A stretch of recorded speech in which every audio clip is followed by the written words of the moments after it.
Es el fundamento de nuestra fe, Y esta mañana mi invitación es a buscar en las Biblias, en el Evangelio de Lucas, capítulo 24, y ahí está, ya estoy conectado ahora. Al Evangelio de Lucas, el capítulo 24, y mientras va en esa búsqueda, quiero decirles que he rescatado el título de nuestro mensaje de una jornada muy especial que tuvimos hace 5 años y medio atrás, cuando comencé a reunirme con los hermanos en la calle Irigoyen, y ahí donde comenzamos nuestro tiempo de servicio al Señor en la Iglesia Bautista Maranata. Y un día prediqué un mensaje que creo que sobrevivió un audio, y hoy tomé el título de aquel mensaje para hablar con ustedes, y se llama Buenas Noticias desde un cementerio. De eso quiero hablarles en esta mañana, de buenas noticias desde un cementerio. Dice aquí la palabra de Dios en el Evangelio de Lucas, el capítulo 24, verso 1. El primer día de la semana, muy de mañana, vinieron al sepulcro trayendo las especias aromáticas que habían preparado, y algunas otras mujeres con ellas, y hallaron removida la piedra del sepulcro, y entrando no hallaron el cuerpo del Señor Jesús. Aconteció que estando ellas perplejas por esto, he aquí se pararon junto a ellas 2 varones con vestiduras resplandecientes, y como tuvieron temor y bajaron el rostro a tierra, les dijeron: ¿por qué buscáis entre los muertos al que vive? No está aquí, sino que ha resucitado. Acordaos de lo que os habló cuando aún estaba en Galilea, diciendo: es necesario que el Hijo del Hombre sea entregado en manos de hombres pecadores, y que sea crucificado y resucite al día tercero. Un cementerio, hermanos, es un lugar donde reina la tristeza. El cementerio, hermano, es un lugar donde abundan las expresiones de dolor. En mi vida de predicador de casi ya 40 años, tantas veces he estado en el cementerio, a veces despidiendo a hermanos en la fe, y otras veces en encuentros más dolorosos, porque estaba hablando en medio de personas que habían salido de esta vida sin conocer a Cristo. El cementerio siempre está relacionado con la tristeza, con el dolor abundante. Parece que en ese lugar no hay nada que alivie, que pueda calmar el sufrimiento. He estado ahí en escenas sumamente dolorosas, algunos que tocó ir en la tierra y ver a los familiares querer meterse en el cajón, en el sepulcro, y todo es dolor desgarrador. Son momentos donde a uno le faltan las palabras, son momentos donde uno no sabe cómo actuar, y seguramente algunos de ustedes habrá sido testigo de esto que estoy diciendo. Pero aquí estamos en un cementerio distinto. Estamos desde un cementerio donde se emite buenas noticias, y esas buenas noticias es que Cristo ha resucitado. El Hijo del Hombre hizo el gran escape de la tumba. Él se escapó del reino de la muerte, y hoy con certeza decimos en este lugar que nuestro Cristo vive y vive para siempre. La Biblia da otros detalles sobre esto. Voy a pedir que mantenga su dedo aquí en este capítulo 24 de Lucas y me acompañe por un momento al libro de Hechos de los Apóstoles, el capítulo 2. Ya volveremos a Lucas, pero ahora nos vamos a Hechos de los Apóstoles, el capítulo 2, que de paso le digo a los más nuevos, este libro de Hechos fue escrito también por el doctor Lucas. Él era doctor. Y dice la palabra de Dios aquí en Hechos 2, verso 22. Esta es parte del sermón de Pedro y de los 11 allí en la fiesta de Pentecostés. Y dice el verso 22, varones israelitas, oíd estas palabras. Jesús Nazareno, varón aprobado por Dios entre vosotros, y con las maravillas y prodigios y señales que Dios hizo entre vosotros por medio de él, como vosotros mismos sabéis, a este entregado por el determinado consejo y anticipado conocimiento de Dios, prendisteis y matasteis por manos de inicuos, crucificándole, al cual Dios levantó suelto los dolores de la muerte, por cuanto era imposible que fuese retenido por ella. Imposible que Cristo hubiese sido retenido por la muerte. Esa tumba fría no pudo retenerle. El diablo no pudo evitar la resurrección. Cristo salió triunfante de entre los muertos, se levantó allí, humillando a la muerte misma. Aquel sepulcro abierto, esa tumba vacía, daba testimonio de la humillación misma de la muerte que no pudo retener. Dice aquí el escritor de Hechos en el verso 24, el cual Dios levantó suelto los dolores de la muerte. Quiero que ponga la atención en esa palabra, dolores de la muerte. Aquellos que estudian este pasaje en el idioma griego encuentran un término para dolores que es la palabra odinas. Y esa palabra, dicen los que estudian, es la idea de que el sepulcro sufrió como dolores de parto y no pudo retener en sus entrañas a Cristo, y Él salió a la luz. Eso es lo que dice el término en el idioma griego que se usa. Otra vez, la palabra esa tiene la idea de que el sepulcro sufrió dolores de parto y que no pudo retener a Cristo en sus entrañas, en su interior, y Él salió a la luz y salió a la vida. La evidencia de que Cristo ha resucitado. Una tumba vacía, un sepulcro abierto, y también el testimonio de la gente. Él salió triunfante de esa prisión oscura, fría, del reino de la muerte. La resurrección de Cristo, hermanos, es el respaldo de nuestra fe. La resurrección de Cristo, hermano, es la aprobación que indica que ese sacrificio que se hizo en la cruz le satisfizo a Dios. Y la obra completa, el grito de victoria, consumado es, la deuda ya fue pagada. Y ahora faltaba la evidencia de la resurrección. Y ahí está, esa tumba abierta, ese sepulcro vacío. Ese fue suficiente testimonio para demostrar de que nuestro Cristo vive y vive para siempre. Ahora, mire cómo dice la palabra de Dios. Yo los voy a llevar a Lucas en un momento, pero antes les voy a hacer pasar por la primera carta a los Corintios. Quiero mostrarles ahí cómo Pablo explica que la resurrección de Cristo es el fundamento de nuestra fe, el fundamento de nuestra vida espiritual, de nuestra vida cristiana.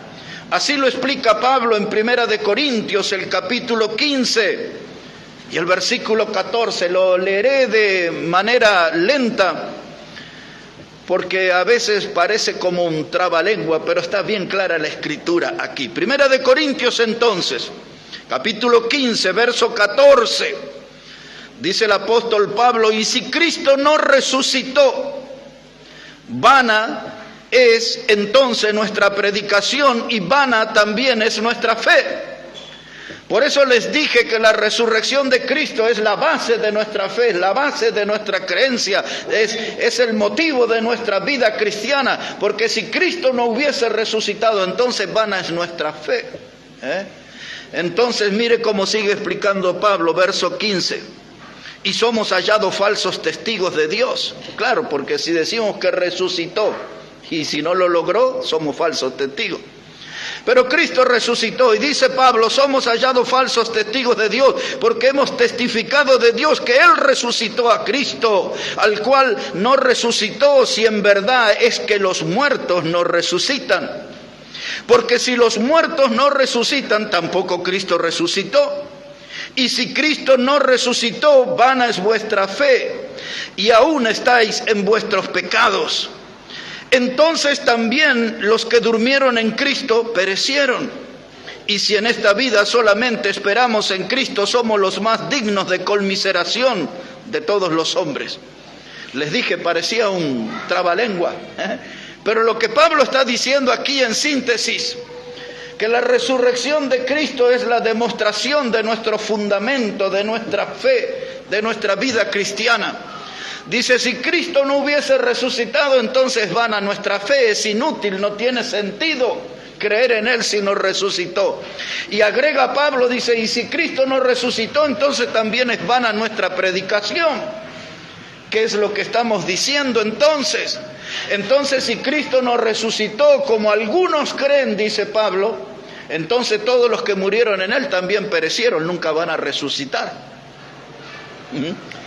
Y aquellas palabras que Él dijo frente a la tumba de Lázaro, yo soy la resurrección y la vida, y el que cree en mí, aunque esté muerto, vivirá, perderían el sentido.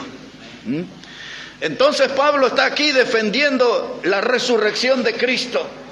Él va a mostrarnos después evidencias de esa resurrección, porque el mismo Cristo resucitado se le apareció a él en el camino a Damasco. Él podía dar un testimonio directo, personal, de un encuentro con el Cristo resucitado. Y en todo este capítulo 15, él plantea las dudas de algunos y la certeza de aquellos que tenemos a Jesús como el Salvador. Y él llega a una conclusión.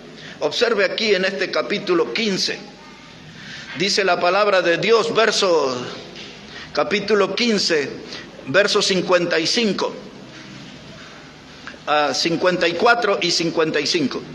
Dice, verso 54, cuando esto corruptible, es decir, nuestro cuerpo que tenemos hoy, ¿no? Esto corruptible se haya vestido de incorrupción. Eso sucederá cuando estemos en la presencia, en el rapto del Señor, es lo que explica los versículos anteriores, del 51 al 53.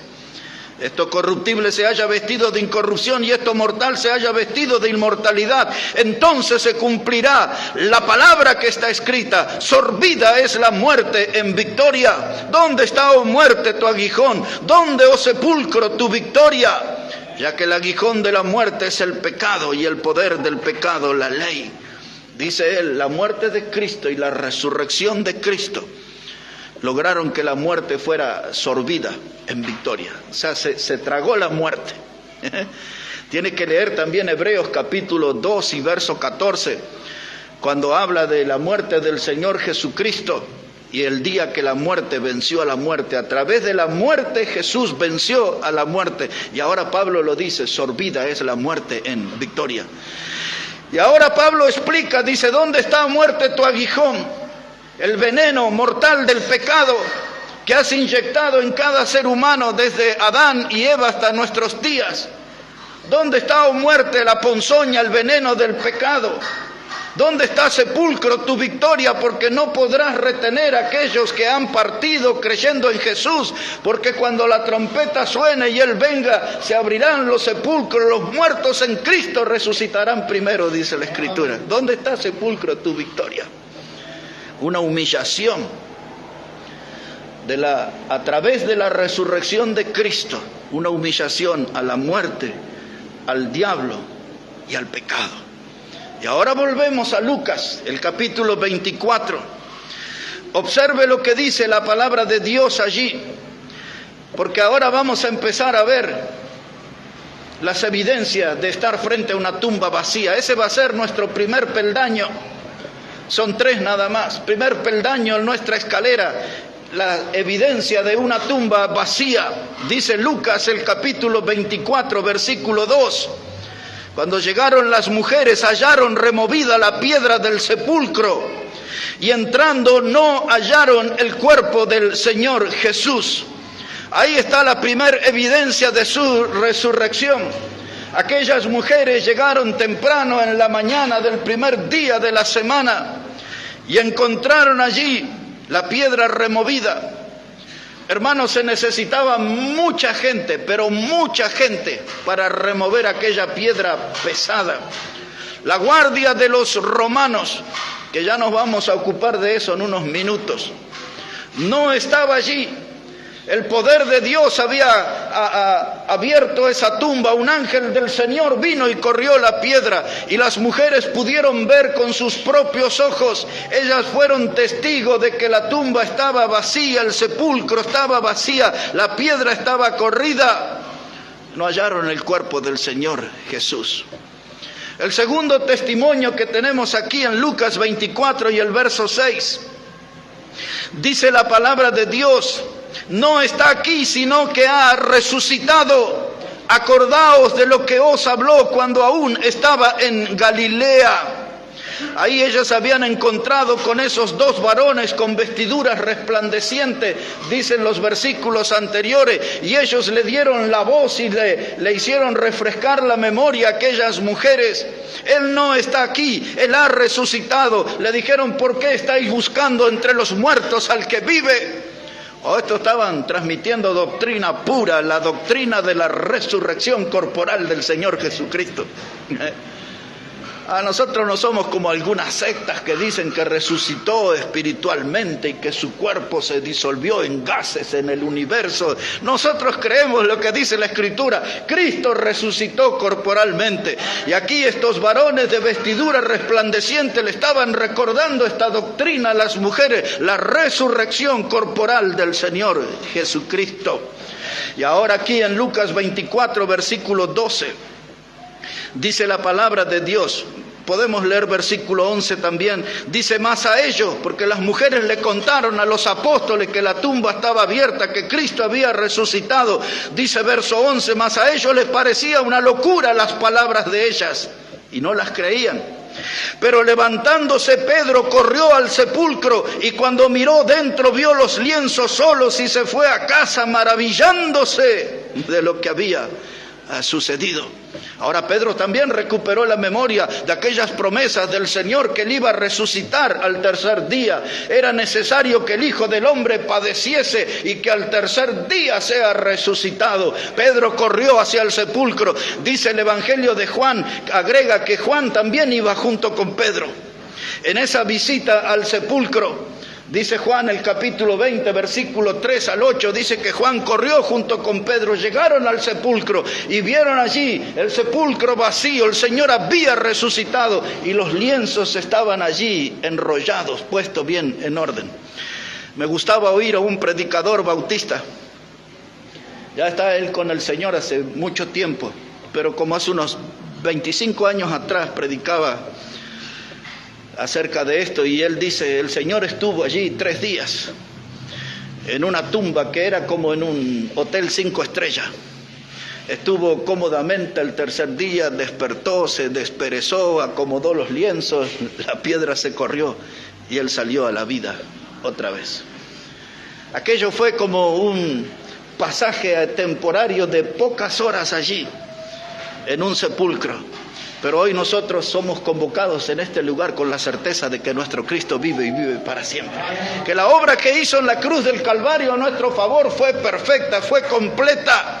Y esa obra culminó, hermanos, con la resurrección, porque eso nos abre a nosotros un camino de esperanza, de que también nosotros viviremos con Él como lo prometió. Y ahí está nuestra fe, y ahí está nuestra confianza. Los enemigos se levantaron en aquel tiempo, como muchos hoy.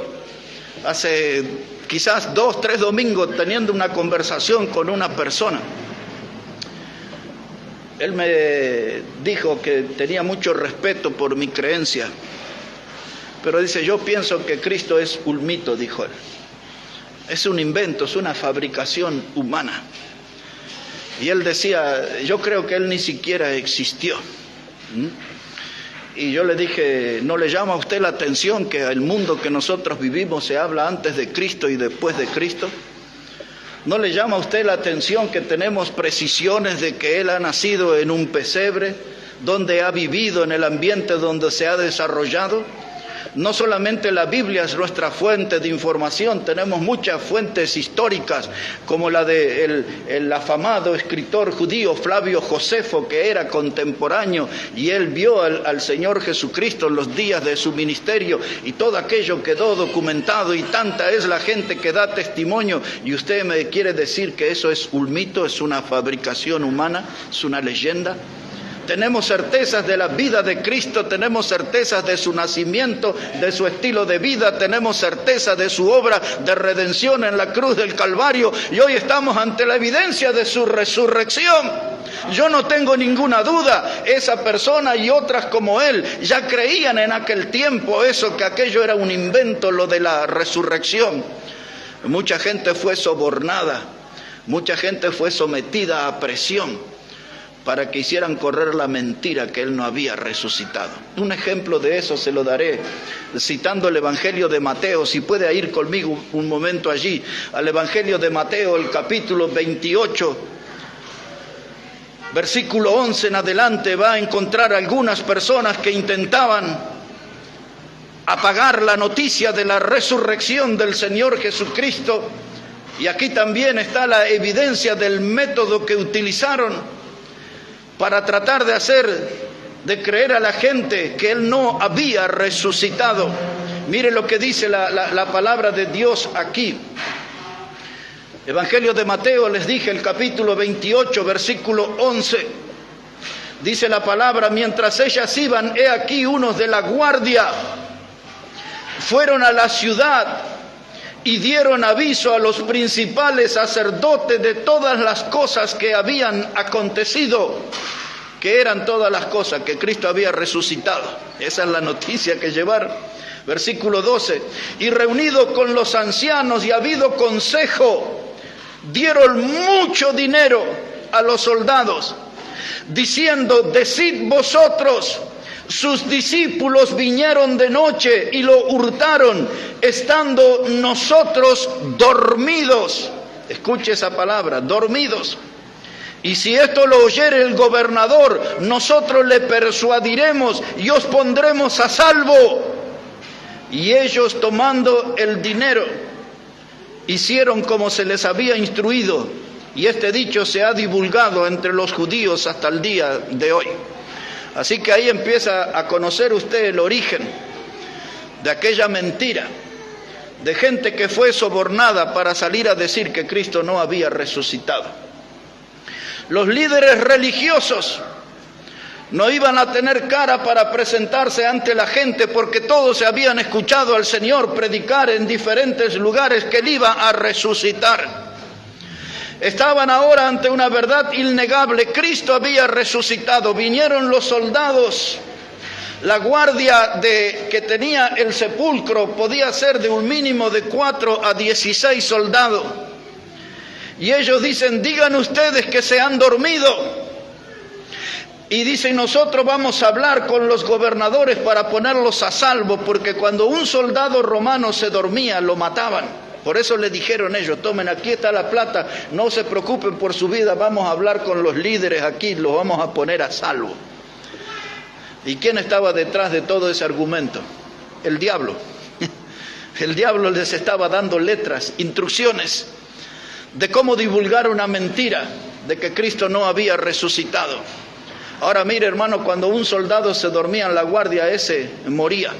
Cuando alguien se dormía y otros no querían decir quién era el que se había dormido, entonces hacían un sorteo y al que salía electo, a ese lo mataban. Pero persona que se dormía era persona que moría, esa era ley. Pero aquí están estos portadores de mentira. Dice: tomen, agarren el dinero. Y los soldados agarraron el dinero. Por eso la mentira se promovió. Ahora, lo curioso que el argumento era débil, porque dice: vamos a decir que vinieron sus discípulos. Los 12 mismos no hubiesen quizás podido remover aquella piedra pesada. Pero la Biblia dice que los discípulos estaban en una habitación tristes y llorando. No tenían ninguna clase de valor. Estaban ellos allí sin saber qué hacer.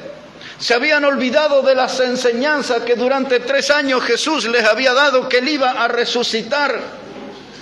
Y ellos estaban allí tristes y llorando, pensando, ¿qué vamos a salir a predicar ahora? ¿Cómo vamos a hablar de un reino si nuestro rey ha muerto? ¿Cómo vamos a decir que tenemos un mensaje que se llama evangelio, que son buenas noticias, si él está muerto? Esa era parte de los motivos por los que ellos estaban temerosos en una habitación, dice el Evangelio de Marcos, tristes y llorando. No tenían ninguna poco de ánimo para ir a remover a la piedra y enfrentarse con soldados armados y entrenados para el combate. No tenían ninguna posibilidad. Pero Don Dinero mostró su poder. Y aquellos soldados fueron sobornados y la mentira comenzó a divulgarse. Pero Cristo ha resucitado, no quedan dudas de eso. Cristo ha resucitado y nosotros estamos frente a una tumba vacía con la evidencia de que Él ha resucitado. Jesús había dicho a los discípulos, aquí muy cerquita en Mateo capítulo 26, para que vea por qué ellos no podrían haber ido a la tumba. Dice aquí Mateo capítulo 26, versículo 31. Este era el cumplimiento de una profecía. Dice la palabra de Dios aquí, Mateo el capítulo 26, el versículo 31. Dice, entonces Jesús les dijo, todos vosotros os escandalizaréis de mí esta noche, porque Cristo está, heriré al pastor y las ovejas del rebaño serán dispersadas. Esa era una profecía. Y Jesús le dijo, esto está escrito. Cuando yo sea crucificado, ustedes serán dispersados, no estarán allí. Heriré al pastor y las ovejas serán dispersadas. Por eso solamente Juan y Pedro a la distancia y los otros discípulos, ninguno estuvo ahí frente a la cruz. Ellos estaban, como dice la Escritura, tristes y llorando. Hay una evidencia, una tumba vacía. Cristo ha resucitado. En segundo lugar, nuestro segundo escalón, como les dije, son 3 nada más. Nuestro segundo escalón es que había demasiados testigos oculares en esa resurrección. Testigos oculares quiere decir que lo vieron resucitado con sus propios ojos. Observe algunas de estas evidencias en Hechos de los Apóstoles, el capítulo 1. Hechos de los Apóstoles, el capítulo 1. Y ahí nos vamos a encontrar con una evidencia y con una palabra que me encanta, es la palabra indubitable. No la usamos ese término casi, pero quiere decir algo que no deja dudas. Indubitable, algo que no deja dudas. Dice aquí, Hechos de los Apóstoles, el capítulo 1, versículo 1. Dice, en el primer tratado, oh Teófilo, hablé acerca de todas las cosas que Jesús comenzó a hacer y a enseñar. En el primer tratado, el que escribe, como se los dije yo, es el doctor Lucas. El primer tratado era el Evangelio de Lucas. Y ahora él le está diciendo a su amigo Teófilo, un amigo especial, excelentísimo Teófilo, le dice, como te comenté en el primer tratado, lo que Jesús comenzó a hacer y a enseñar. Y ahora observa el versículo 2, hasta el día en que fue recibido arriba. Si fue recibido arriba, ¿qué quiere decir? Que resucitó. Fue recibido arriba, después de haber dado mandamientos por el Espíritu Santo a los apóstoles que había escogido, y a quienes también después de haber padecido, es decir, después de haber sido crucificado, se presentó vivo, resucitado, con muchas pruebas indubitables, apareciéndosele durante 40 días y hablándoles acerca del reino de Dios. ¿Qué es lo que estaban diciendo? Que Jesús resucitó y luego de haber resucitado convivió 40 días con sus apóstoles. Y les estuvo enseñando en esos días por mandamientos por medio del Espíritu Santo. Y ahí aparece la palabra pruebas indubitables. No hay lugar a duda. Allí hubo 11 hombres que lo vieron resucitado, que convivieron con él durante 40 días. Y si no les alcanza el testimonio humano de la resurrección, quiero presentar entre ustedes la evidencia que dan los ángeles del Cristo resucitado. Aquí nomás en el capítulo 1, versículo 9. Observe por favor, Hechos de los Apóstoles, capítulo 1 y versículo 9. Dice la palabra: y habiendo dicho estas cosas, viéndolo ellos, los apóstoles, fue alzado y le recibió una nube que le ocultó de sus ojos. Y estando ellos con los ojos puestos en el cielo, en tanto que él se iba, he aquí se pusieron junto a ellos dos varones con vestiduras blancas, los cuales también les dijeron: varones Galileos, ¿por qué estáis mirando al cielo? Este mismo Jesús que ha sido tomado de vosotros al cielo, así vendrá como le habéis visto ir al cielo. Ahí estaban los ángeles dando testimonio de la resurrección. El Señor, hablando las últimas palabras, le había dicho lo que contiene el verso 8, que después lo vamos a analizar al final del mensaje. De paso lo leemos. Le dice el Señor a los apóstoles: recibiréis poder cuando haya venido sobre vosotros el Espíritu Santo, y me seréis testigos en Jerusalén, en toda Judea, Samaria y hasta lo último de la tierra. Y después de que le dijo esas palabras, vino una nube y le tomó. Y comenzó él a irse ante la mirada sorpresiva de los apóstoles, como él se iba. Y de pronto aparecen estos varones de vestiduras blancas, dos ángeles, y dicen: ¿qué están preocupados ustedes mirando al cielo? ¿Qué es lo que le llama la atención? Porque este mismo Jesús, le dijeron, así como lo habéis visto ir, vendrá. Por eso cuando suene la trompeta, Él vendrá en esas nubes de gloria para buscar a nosotros, los que Él nos compró con su sangre preciosa. Del mismo modo, y dicen los ángeles, el mismo Jesús, no hay modo de confundirse. Podrán identificar que es Él por su vestimenta manchada en sangre, por el orificio que dejaron los clavos en sus pies cuando horadaron sus manos y sus pies. El mismo Jesús lo podrán identificar al ver el costado abierto de su cuerpo que le produjo la lanza del soldado junto a la cruz. El mismo Jesús, no hay forma de confundirlo. Vendrá, Él vendrá.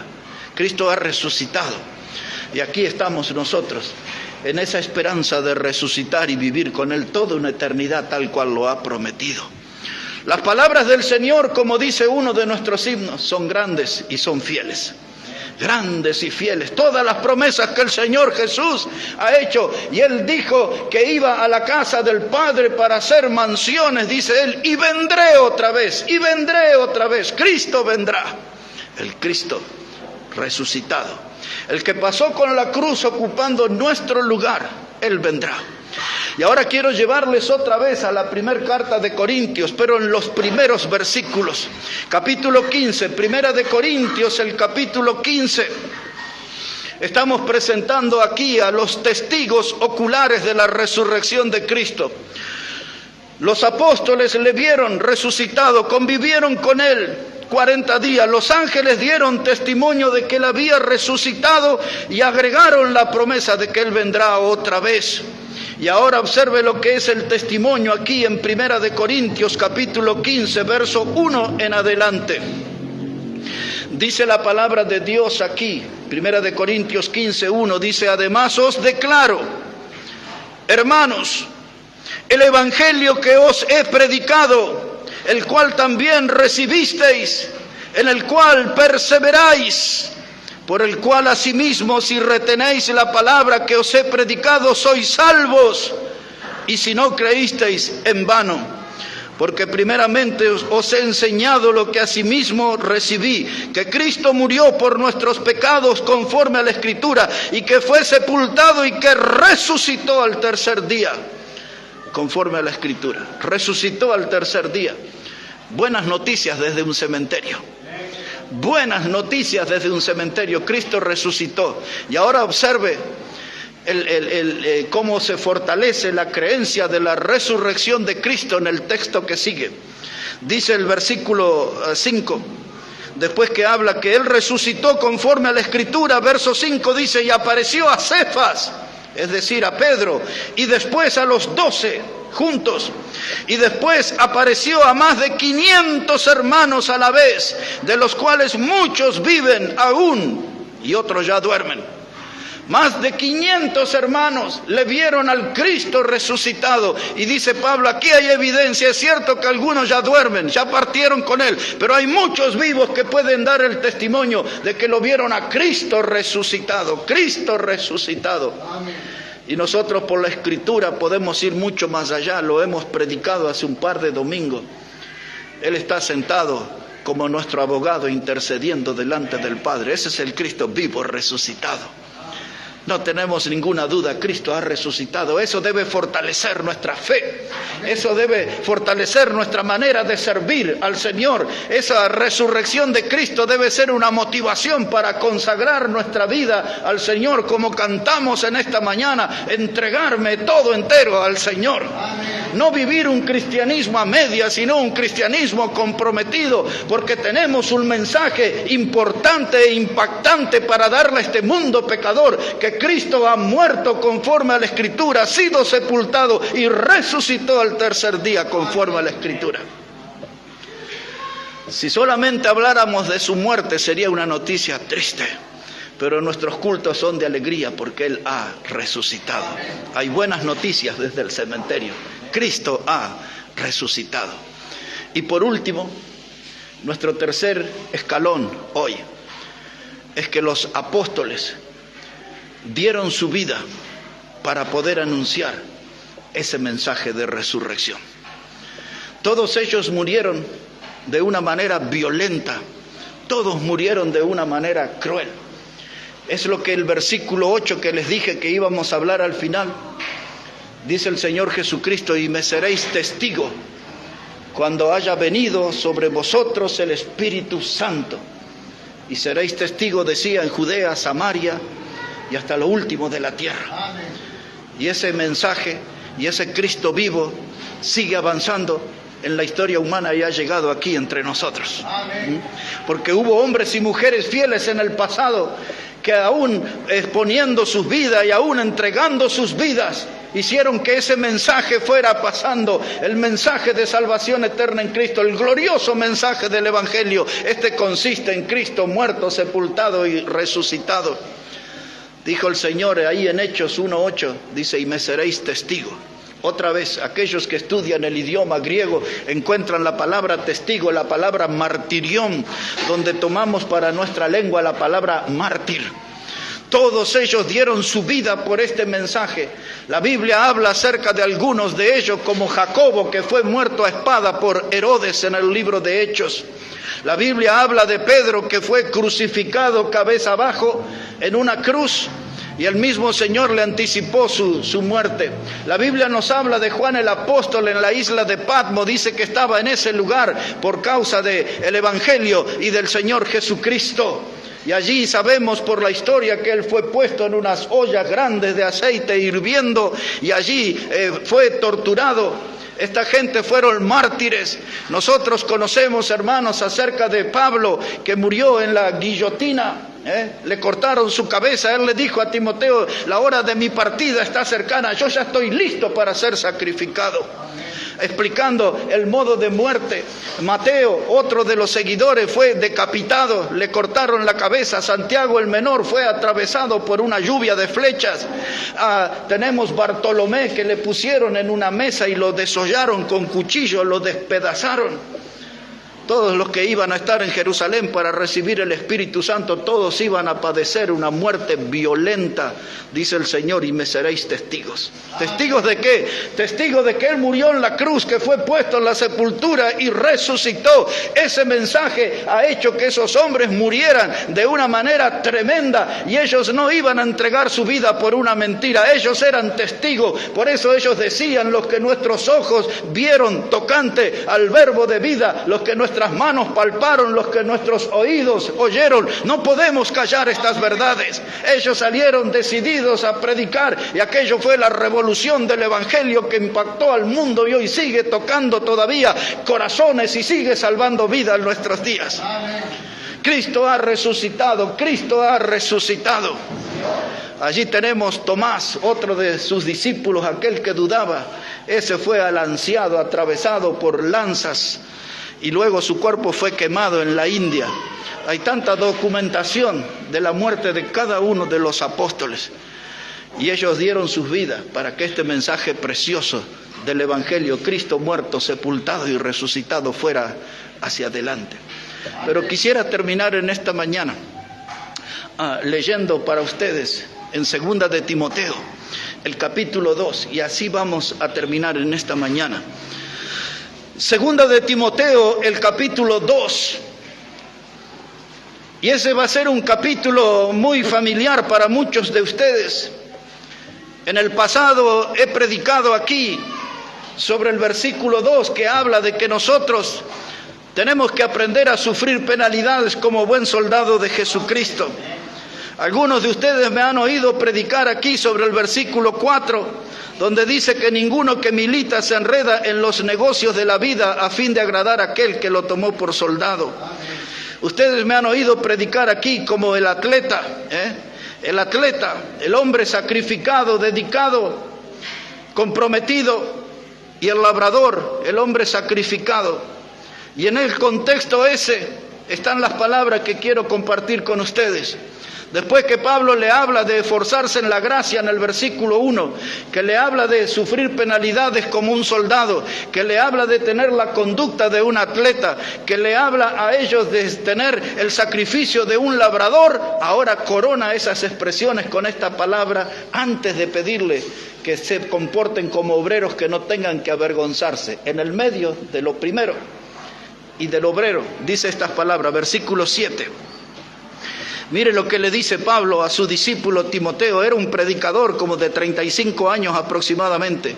Dice el versículo 7, considera lo que digo y el Señor te dé entendimiento en todo. Acuérdate de Jesucristo, del linaje de David, resucitado de los muertos, conforme a mi evangelio, en el cual sufro penalidades hasta prisiones a modo de malhechor, mas la palabra de Dios no está presa. Por tanto, todo lo soporto por amor a los escogidos, para que ellos también obtengan la salvación que es en Cristo Jesús, con gloria eterna. Bueno, ese pasaje abre las puertas a otro sermón, pero yo sé que tenemos que regresar a casa, entonces diré solamente esto. Pablo le dice a su discípulo, te quiero decir algo importante. Nosotros como padre, ¿cuáles serían las palabras más importantes que le diríamos a nuestros hijos?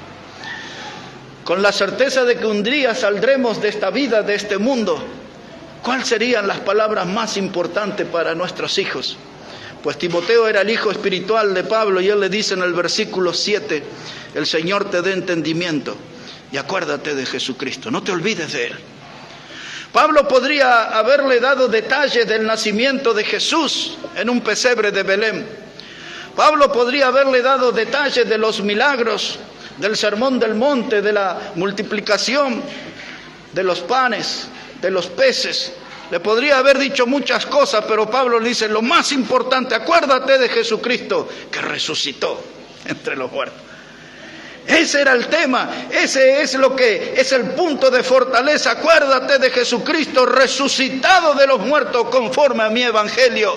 Cuando Pablo le discutía con los filósofos y lo planteó en los hermanos de Corinto, él dijo, yo me propuse predicar a Cristo y a este crucificado, sepultado y resucitado. Acuérdate de Jesús. Y eso tenemos que hacer memoria nosotros en esta mañana. Jesús del linaje de David, no se confunda, Jesús el del linaje de David, resucitado conforme a mi evangelio, porque si no hay resurrección no hay buenas noticias, y hoy estamos aquí para dar buenas noticias desde el cementerio. Buenas noticias, Cristo ha resucitado. Me pareciera algo increíble, pero aquí hay buenas noticias desde un cementerio. Nuestra fe tiene que estar más cimentada, más fundamentada, más arraigada, porque nuestro Cristo vive y vive para siempre.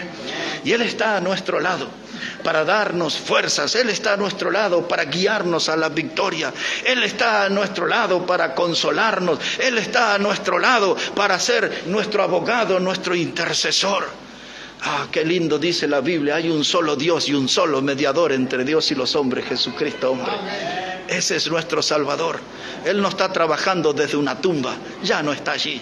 Él está a la diestra del Padre como nuestro abogado. Hay buenas noticias desde el cementerio. Debemos estar animados nosotros en esta mañana. Nuestro Cristo vive y vive para siempre. Que Dios bendiga su palabra, hermanos, en esta mañana. Que Dios bendiga su vida y vamos firmes y adelante, huestes de la fe, sin temor alguno, que Jesús nos ve.